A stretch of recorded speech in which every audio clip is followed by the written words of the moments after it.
Hello বন্ধুরা, আপনারা দেখতে পাচ্ছেন এখন আমার মেয়ে ক্লে দিয়ে কত সুন্দর সুন্দর জিনিস বানিয়েছে। তো আপনাদেরকে এক এক করে দেখাই।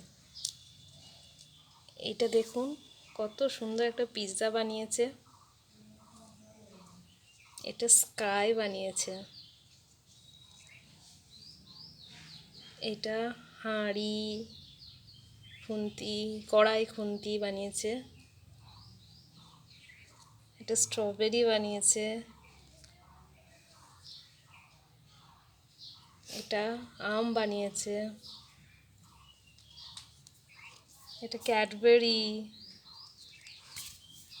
আর এটা ভাতের প্লেট বানিয়েছে, কত সুন্দর দেখুন। সাপ বানিয়েছে, বেগুন বানিয়েছে। এই টেডি বিয়ারটা তো অসাধারণ হয়েছে। এটা দেখুন কত সুন্দর হয়েছে। পুতুল বানিয়েছে, রোজ বানিয়েছে। কত সুন্দর হয়েছে না বন্ধুরা? আপনারা বলবেন কমেন্টে যে কেমন হয়েছে। টাটা।